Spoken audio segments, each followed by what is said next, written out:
안녕하세요. 처음으로 이곳에 사연을 쓰게 된 금쪽 같은 아들 하나에 옥 같은 딸 하나를 두고 있는 40대 여성입니다. 저는 지금 작은 인터넷 쇼핑몰을 운영하고 있어요.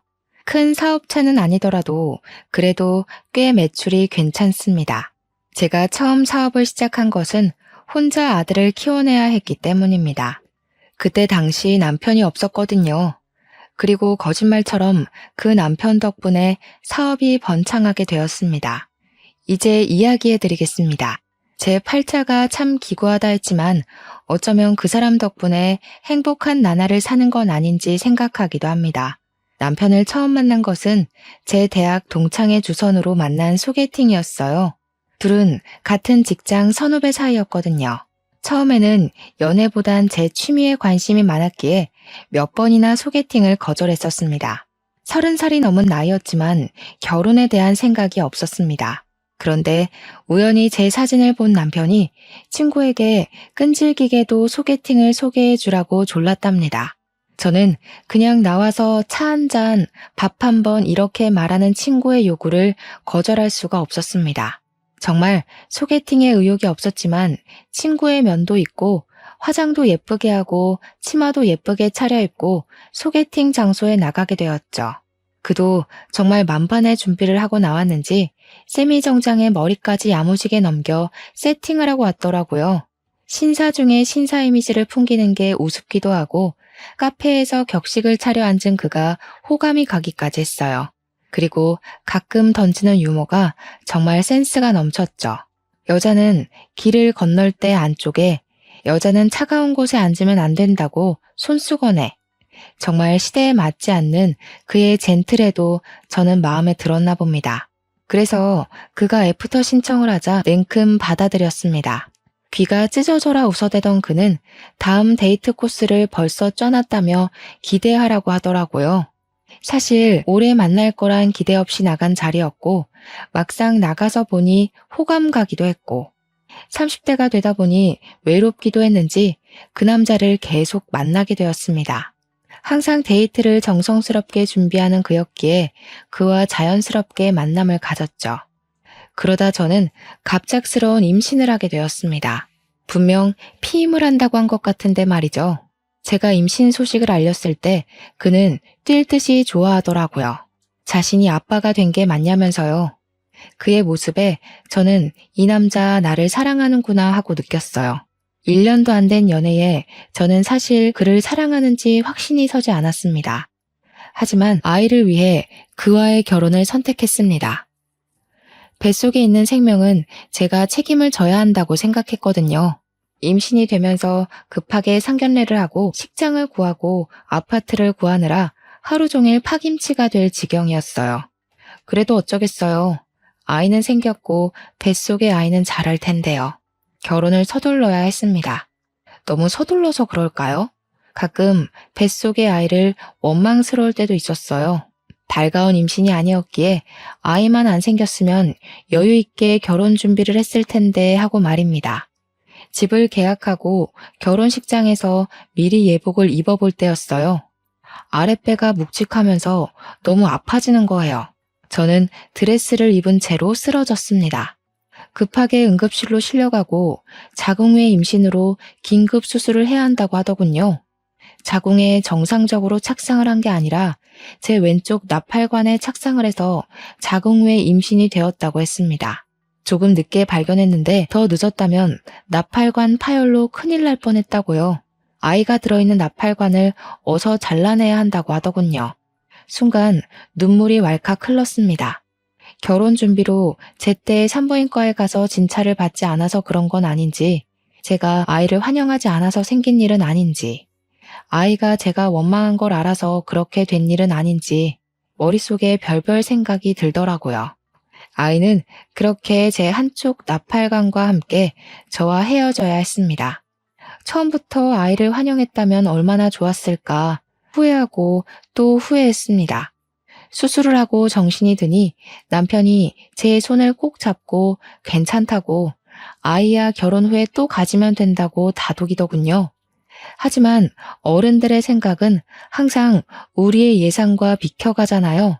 저희 역시 다르지 않더군요. 그때 병원으로 찾아온 시어머니와 시아버지는 저를 보시자마자 남편과 저에게 닥달을 하셨습니다. 아니, 뭘 어떻게 했길래 아이가 착상을 엄한 곳에 해? 제 몸에 이상 있는 거 아니냐? 이제 나팔관도 하나 없다면서. 그럼 임신은 가능하긴 한 거야? 아유, 어머니 걱정하지 마세요. 나팔관 하나 잘라냈어도 나머지 하나가 있잖아요. 금방 생긴 아기니까 결혼 후에도 금방 생길 거예요. 뭘 그렇게 걱정을 하고 그러세요. 저는 둘의 대화에 꿀먹은 벙어리가 되어야 했습니다. 아이를 잃은 엄마가 왜 죄인 심정이 되어야 하는지 그제야 알겠더라고요.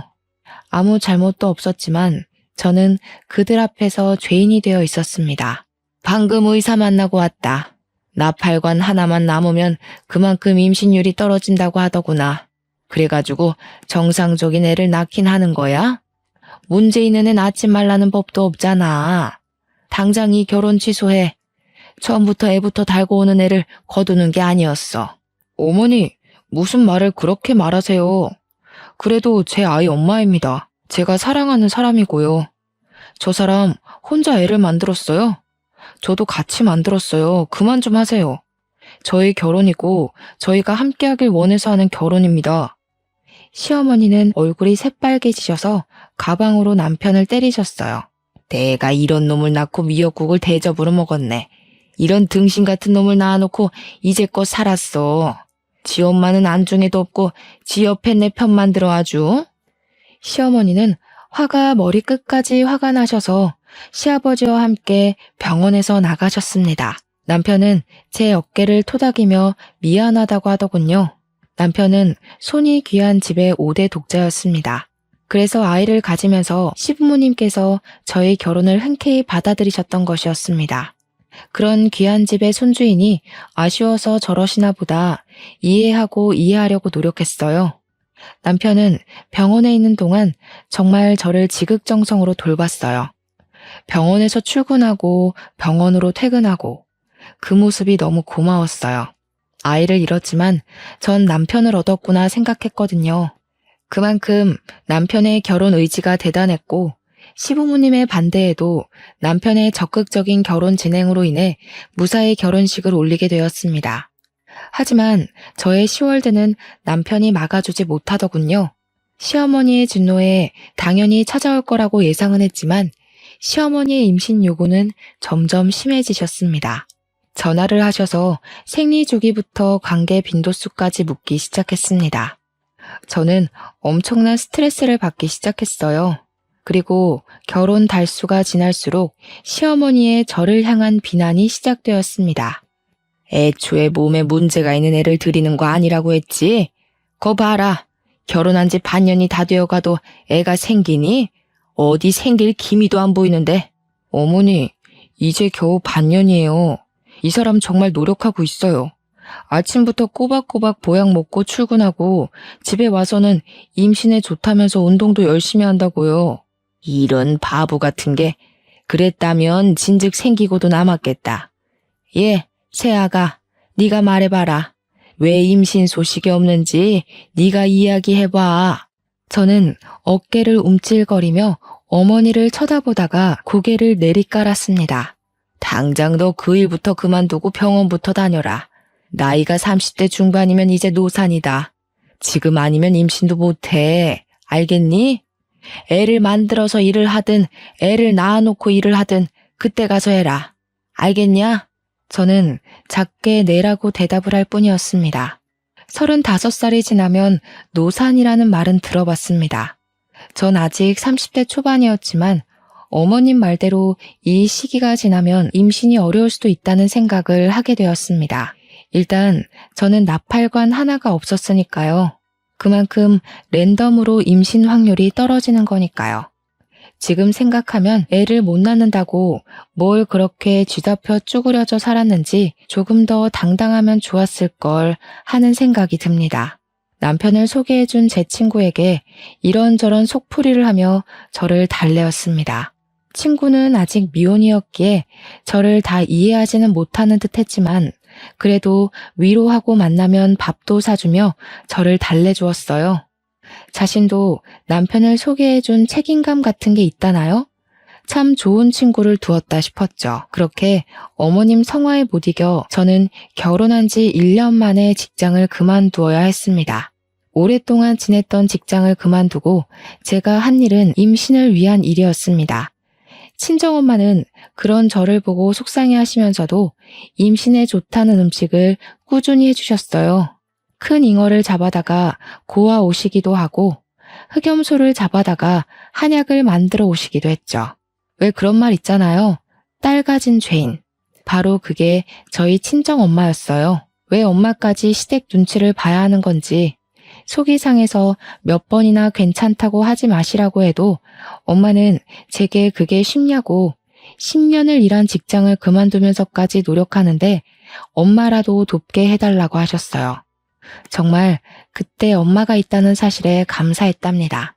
불임 전문병원에 다니면서 몇 번이나 인공수정을 시도를 했지만 결국 실패를 하고 시험관을 하자는 선택을 하게 되었습니다.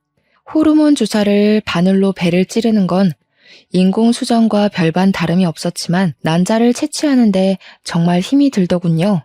난자를 채취를 하면 저는 어김없이 배에 빵빵하게 복수가 차올랐습니다. 튀어나온 배를 보며 여기에 아기가 있었으면 얼마나 좋을까를 몇 번이나 곱씹어서 생각을 했습니다. 그렇게 연달아 시험관을 5번 실패하고 나니 저는 몸도 마음도 병들어갔어요. 자신감도 사라지고 온통 멍이 든 제 배를 보고 쪼그려 앉아 울기를 반복했습니다. 그때도 저를 위로해주는 사람들은 제 남편과 친구였습니다. 임신 준비로 술을 못 먹는 저를 위해 치킨과 콜라만 먹으며 친구는 저를 토닥였습니다. 야, 너무 기죽지 마라. 조금 쉬면서 하는 건 어때? 내 주위에 보니까 시험관 하다가 몇 달 쉬고 아기 생긴 부부도 많다더라. 몇 달 쉬었다가 몸 좀 추슬러서 해봐. 그러다가 너까지 병날까봐 두렵다. 그러니까 그럴까봐. 배가 성한 곳이 한 군데도 없어. 복수가 계속 차서 이제 하는 것도 두렵고 아프고 무섭고 남들은 순풍순풍 잘만 가지는 아이인데 나는 왜 이렇게 어렵지? 에휴, 자기야, 우리 그냥 애기 낳지 말고 우리 둘이 살자. 난 딱히 아이 바라지도 않아. 그냥 당신만 있으면 돼. 내가 우리 부모님께 잘 말해볼게. 우리 둘이 살면서 여행도 다니고 여유롭게 살면 되잖아. 그렇게 이야기해주는 남편이 너무 고마웠어요. 말만으로도 저는 많은 위로를 받았어요. 하지만 그게 말이 쉽나요? 남편은 단 한 번도 시부모님께 그 말을 꺼내지 못했어요. 5대 독자라는데 어머님이 바로 저희의 이혼 이야기를 꺼낼 것이 뻔했으니까요. 그래서 말뿐인 남편의 위로라도 저는 감사하게 생각했습니다. 어느 순간 남편은 지방으로 출장이 잦아지고 일이 바빠지기 시작하더라고요. 한 달에 1번에서 2번 정도는 꼭 지방으로 출장이나 회사에서 밤을 새우는 남편이 걱정되었습니다. 같은 회사를 다니는 친구에게 물어보니 요즘 회사가 한창 바쁘다고 하더라고요. 저는 그를 위해 몸에 좋다는 음식을 해먹였습니다.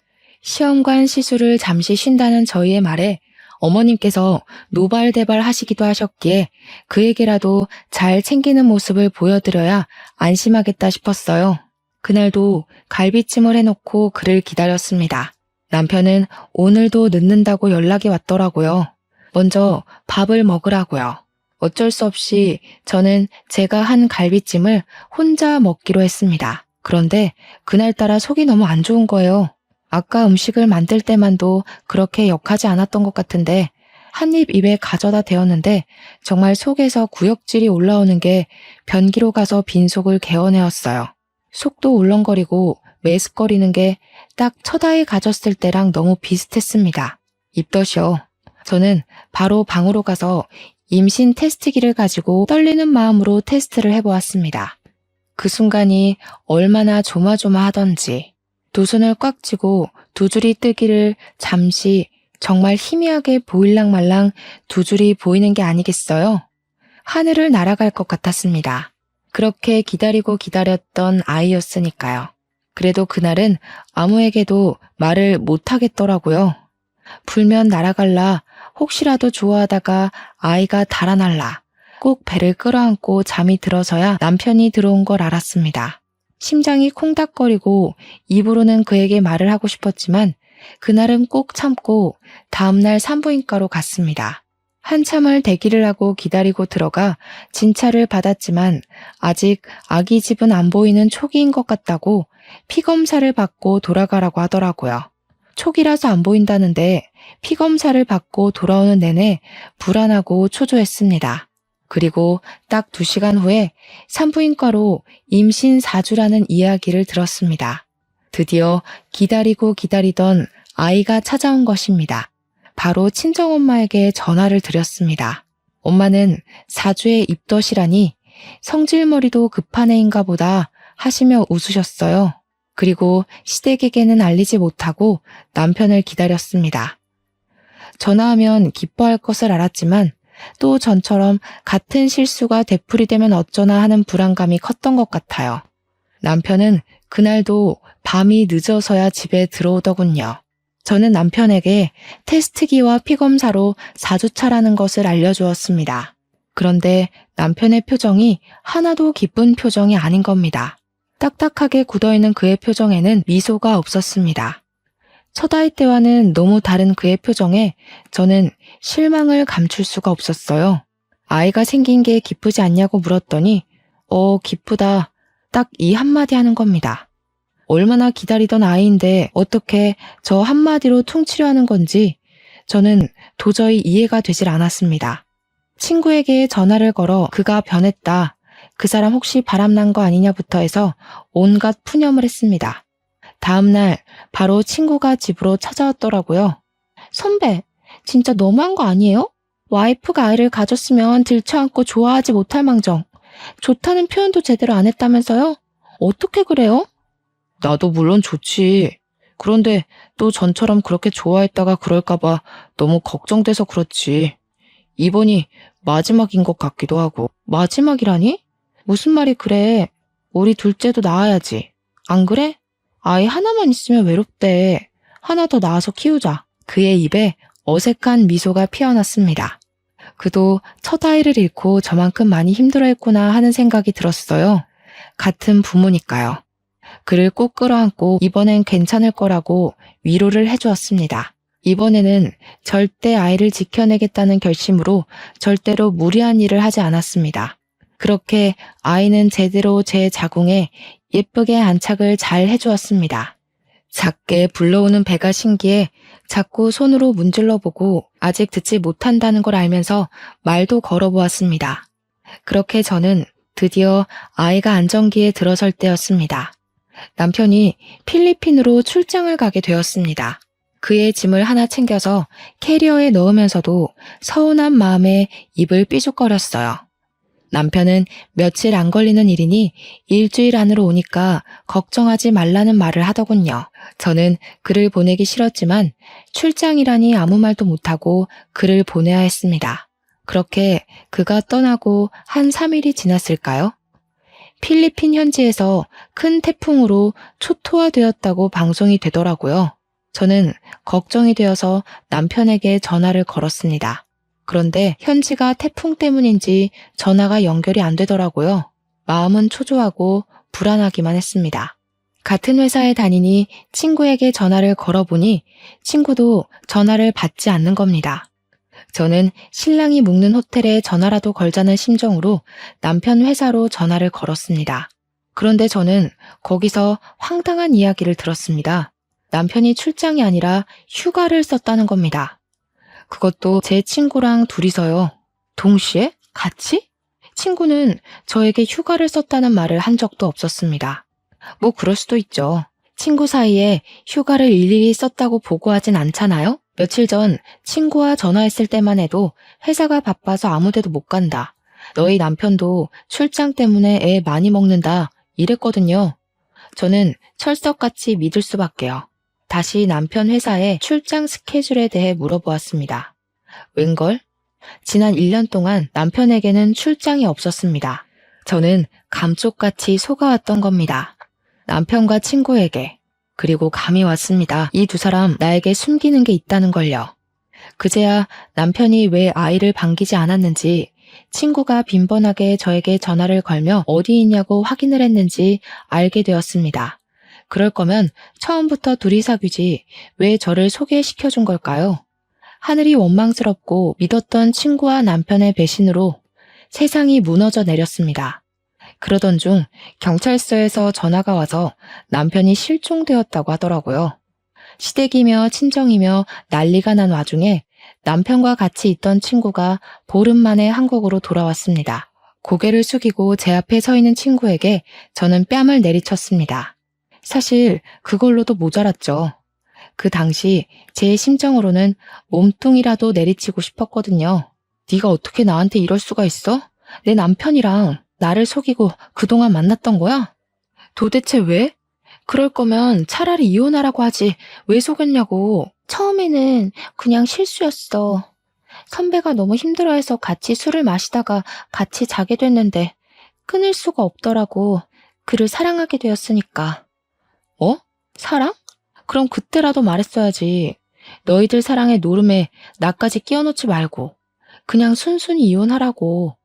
내가 그럼 그 사람이랑 계속 살았겠어? 아이까지 가졌는데. 그럼 이제 어쩔 셈이었는데? 유부남의 애아빠에 너는 나한테 미안하지도 않니? 그게 왜 내 아들 탓이냐? 네가 빨리빨리 애를 가졌으면 우리 아들이 그렇게 힘들어했겠니? 이야기 들어보니 그동안 얼마나 마음고생이 심했으면 남편이 밖으로 돌아. 어머니, 무슨 말씀을 그렇게 하세요? 남편이 바람난 게 저 때문이란 말 너무 하시네요?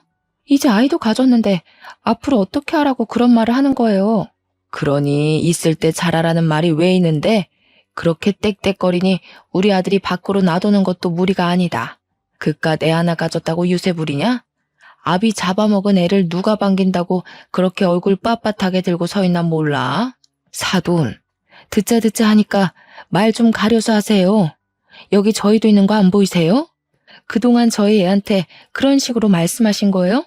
시어머니는 친정엄마를 위아래로 훑어보셨어요.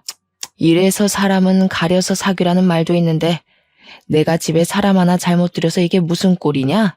지금 내 아들은 살았는지 죽었는지도 모를 판에 아휴, 내가 말을 말아야지. 시어머니는 획 돌아서 가버리셨어요. 아무리 아들이 사라졌다지만 시어머니의 냉정함에 혀를 내둘렀어요. 어떻게 저렇게 태연하게 계실 수가 있는 건지, 혹시 남편은 주워온 아이가 아닌지 의심까지 들 정도였어요. 저는 배를 끌어안고 울고 또 울었어요. 갑자기 남편도 사라졌는데 아이 또한 아빠가 사라졌으니까요. 제대로 사랑 한번 못 받아본 아이가 가여웠어요. 돌아온다고 해도 바로 이혼을 할 생각이었으니까요. 그래도 이렇게 손 놓고 있을 수만은 없었습니다. 아이의 아빠니 일단 찾아놓고 죽이던지 살리던지 머리를 죄다 뽑아놓든지 하자고 생각하고 여기저기 전화를 돌리면서 남편을 수소문하기 시작했어요. 도움이 될까 싶어 교포 사이트에 들어가서 태풍 현지 소식도 보기도 했는데 워낙 큰 관광지라서 누가 사라져도 모를 정도더군요. 도저히 한국에서는 찾을 방법이 없을 것 같아 제가 직접 필리핀으로 가봐야겠다고 생각했습니다. 친정에서는 홀몸으로 어디 가냐고 저를 말리시더라고요. 이제 겨우 안정기를 지났는데 위험하다고요. 저 대신 친정아버지가 필리핀에 가서 알아보신다고 필리핀으로 이사 가시고 저는 집에서 엄마와 함께 지내게 되었습니다. 그런데 황당한 건 시부모님은 남편을 찾을 생각조차 안 하는 겁니다. 손 놓고 아무것도 안 하시고 궁금해하지도 않는 겁니다.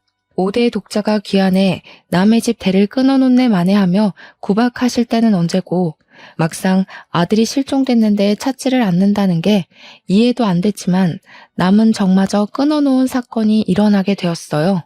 친정엄마와 있는 저희 집으로 시부모님께서 찾아오셔서 남편 사망보험금 수익자를 바꿔놓으라는 겁니다. 너희 남편 사망보험금 알지?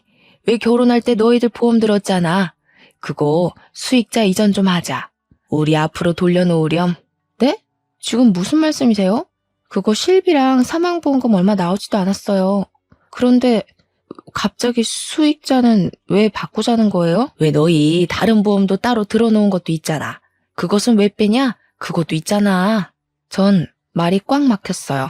생각하고 있지도 않은 보험까지 들먹거리며 저를 압박하는 게 이상했어요. 일단 당사자는 살았는지 죽었는지 모르는 상태인데 말이죠. 어머니, 지금 무슨 말씀하시는지 모르겠어요. 지금 그 사람이 죽었다고 생각하시는 거예요? 아직 그 사람 머리카락 한 올이라도 나왔어요.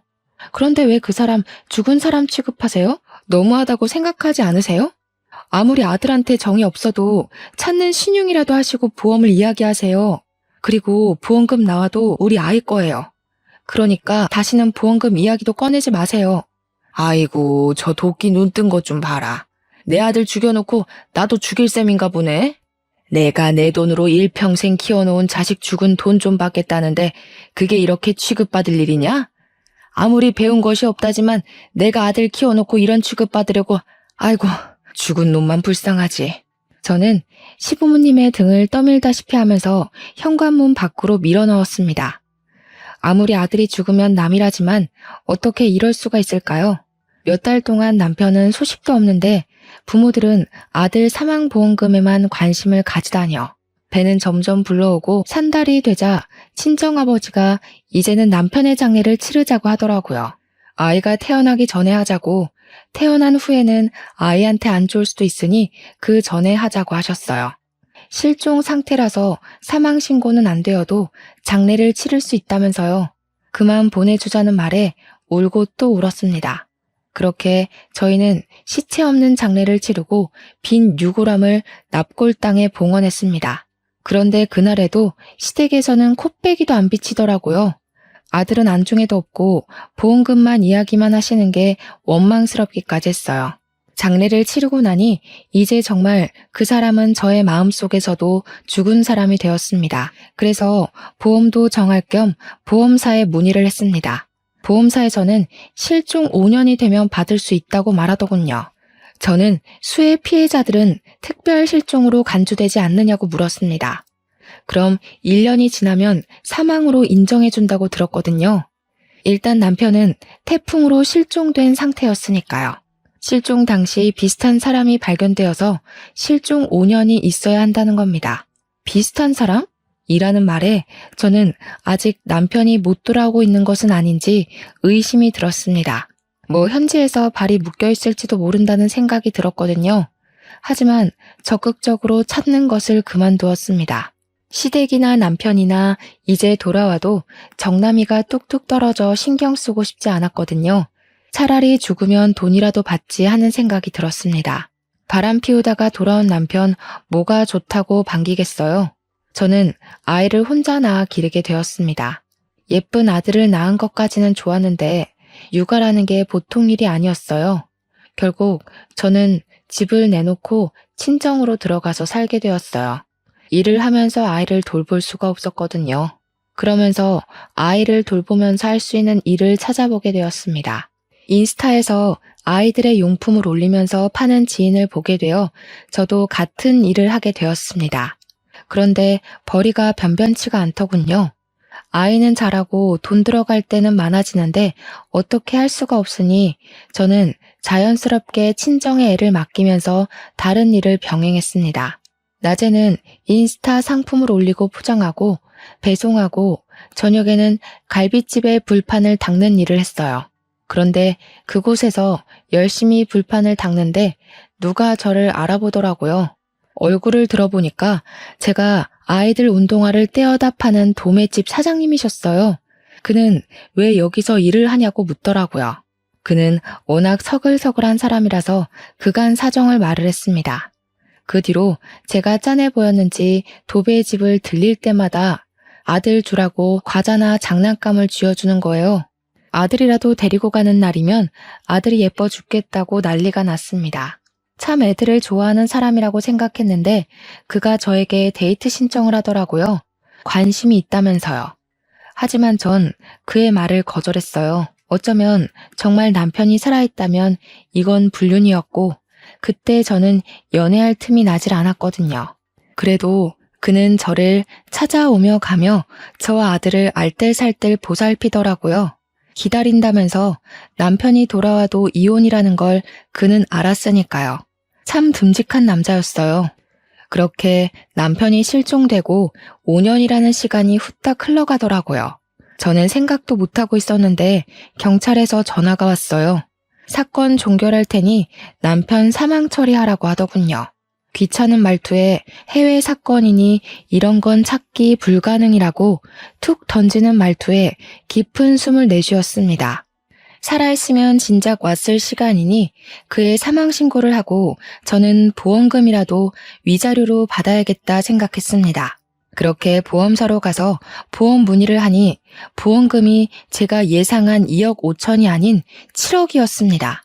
뭐가 이렇게 많나 봤더니 남편이 다른 보험 하나를 따로 들어놓고 불륜 여행 주제에 여행 보험까지 들어놓고 갔더군요. 참 기가 막히죠. 그래도 저는 그 돈을 감사히 받았습니다. 아들 잘 키우라고 돈은 넉넉하게 남겨뒀네 생각했습니다. 그리고 그 돈을 가지고 인스타의 작은 쇼핑몰이 아닌 인터넷의 쇼핑몰을 차렸습니다. 본격적으로 일을 시작하니 인스타에서 입소문이 크게 나면서 대박을 터뜨렸습니다. 드디어 숨이 트이는구나 싶었어요. 죽은 남편 덕이라고 생각했죠. 양심은 있구나 하고요. 그리고 거래처 사장이었던 그가 저에게 청혼을 했습니다. 남편도 사망 신고도 했고 사업도 자리 잡혔으니 자신을 받아주라고요. 5년 동안 한결같은 그를 어떻게 싫다고 할까요? 저희는 바로 결혼을 했습니다. 결혼을 하기 전까지 저는 그가 부자라는 사실을 몰랐습니다. 그는 이미 빌딩 몇 개를 소유할 정도로 그 지역에서는 유명한 재력가였더라고요. 왜 말 안 했냐 물어보니 악바리같이 버텨내는 저를 보고 나 돈 많으니 나한테 기대라는 말을 못했다네요.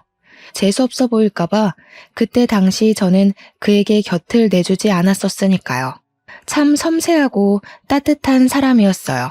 축복은 연달아 생겨온다고 하잖아요. 그 축복이 저에게 또 찾아왔어요. 그와 결혼한 지 몇 달 되지 않아 저는 둘째를 가지게 되었습니다. 그렇게 그 전에 바라고 바라던 임신이 그를 만나고는 순식간에 이루어지다니 그를 만난 것이 저에게 축복이자 선물 같았습니다. 그는 드디어 아들에게 동생이 생겼다고 얼마나 좋아하던지 그 모습에 또 감동을 했습니다. 그렇게 행복한 시간을 보내고 있는데 갑자기 누군가 현관문을 두드리며 초인종을 신경질적으로 눌러대는 겁니다.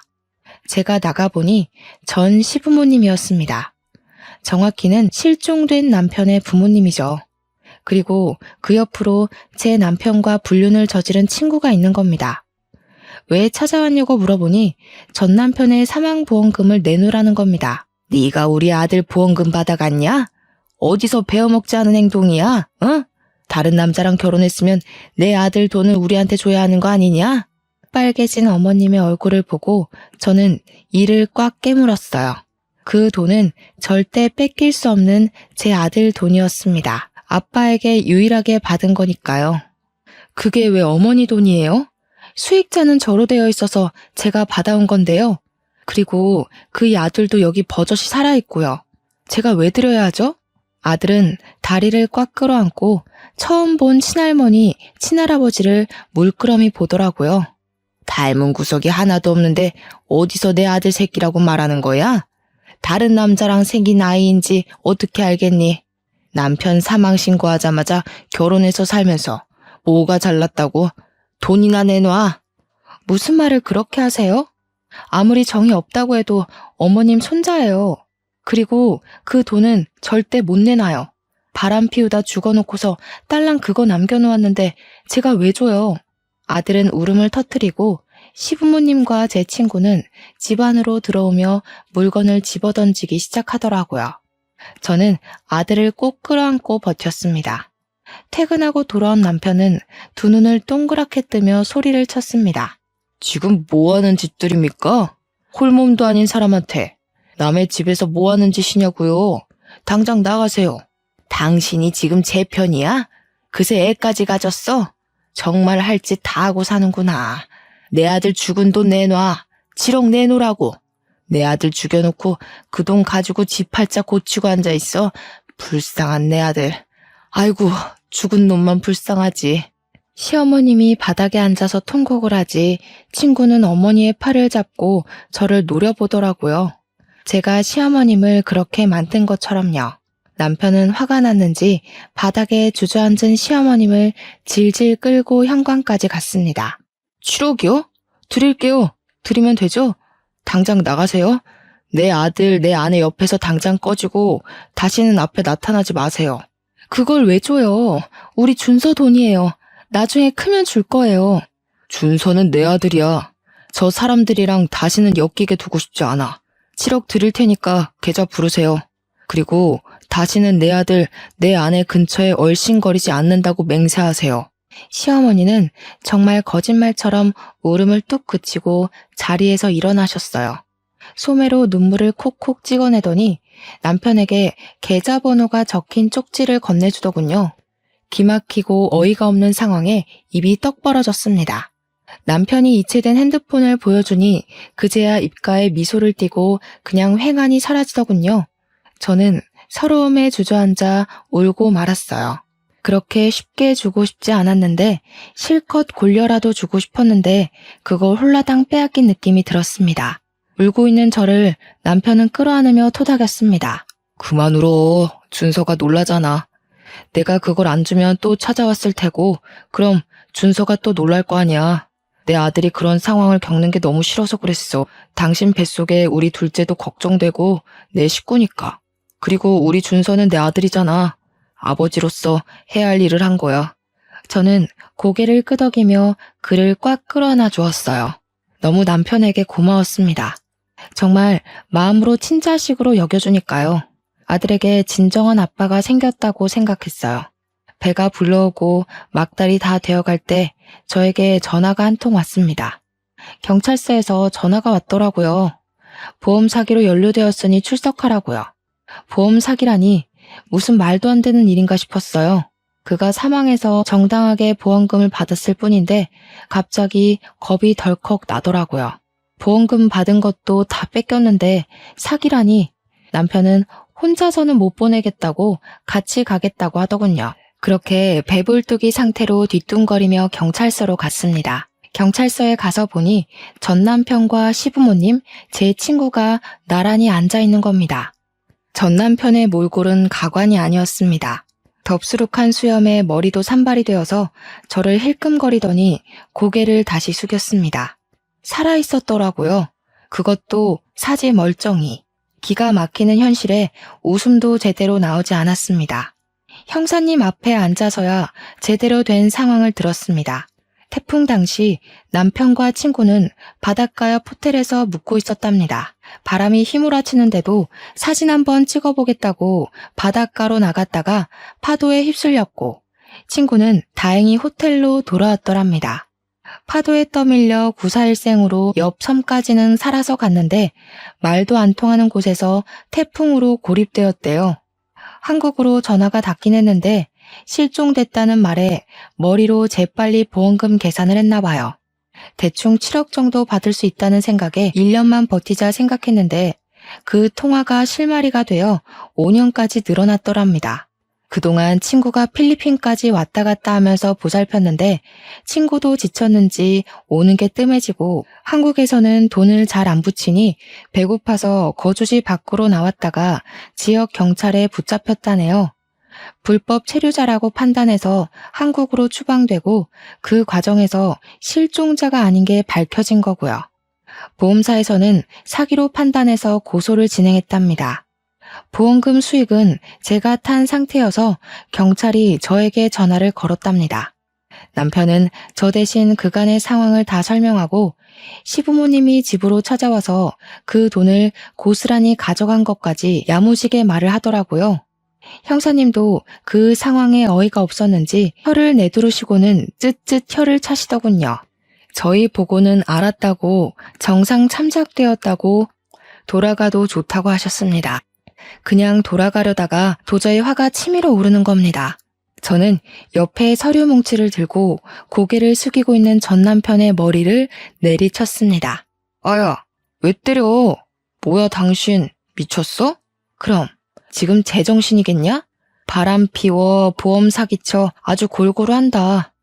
당신이 친아빠라는 게 내 아들한테 너무 미안해. 차라리 죽지 그럼. 마음속이라도 좋은 추억이라도 가지고 있지. 그는 저를 쳐다보며 입을 움찔거리더군요. 우리 애는 잘 크고 있는 거야? 우리 집안 6대 독자잖아. 잘 키워. 내가 해준 건 없어도 애 아빠잖아. 나중에 만나면 내가 잘해준다고. 아빠가 보고 싶다고. 내가 이런 건 다 너를 잘 키우려고 한 일이라고. 당신도 알잖아. 돈 없이 살면 얼마나 고생해. 그래서 그런 거야. 제 남편은 어이가 없다는 듯이 전 남편을 노려봤습니다. 죄송합니다만 준서는 제 아들입니다. 아버지 노릇 제대로 하지도 못하고 아들 키우려고 아등바등 사는 여자한테 남은 돈마저 빼앗아 가놓고 그게 할 말입니까? 같은 남자로서 이 사람에게 부끄러워서 제가 얼굴을 다 못 들겠더군요. 준서는 법적으로 마음으로도 저를 아빠라고 생각하고 있습니다. 그동안 그렇게 키웠고요. 다신 그 입에서 그런 이야기 안 했으면 좋겠네요. 가자 여보. 저는 그대로 돌아서려다가 다시 서류 뭉치로 남편의 머리를 내리치고서 경찰서 밖으로 나왔습니다. 나중에 지인에게 들은 말로는 남편에게 받아간 7억은 그대로 토해내고 보험 사기로 구치소에 들어갔다고 하네요. 정말 그 말을 듣는데 그동안의 채증이 뻥 뚫리는 것 같았습니다. 그때는 너무 힘들고 지옥 같았지만 이렇게 글로 옮겨졌고 보니 지난 일이 이제는 웃으면서 말할 수 있는 시간이 흐른 것 같네요. 길지 않은 시간이었지만 저에게 상처만 준 결혼 생활에서 저는 금쪽 같은 아들을 얻어왔고 어쩌면 그 덕분에 지금의 제가 있다는 생각도 해봐요. 아등바등 쩔쩔매며 살지 않아도 괜찮습니다. 조금은 내 주장을 펼치며 살아도 괜찮습니다. 오늘도 다짐을 하고 또 해봅니다. 제 사연을 적어 올리게 된 것도 별별 사람들 속에 그래도 참고 또 인내하다 보면 좋은 일이 생길 거라는 겁니다. 원수 같은 전 남편이 저의 사업을 일으켜줬던 것처럼요. 말이 길어 이만 줄이겠습니다. 사연을 읽어주셔서 너무 감사드려요.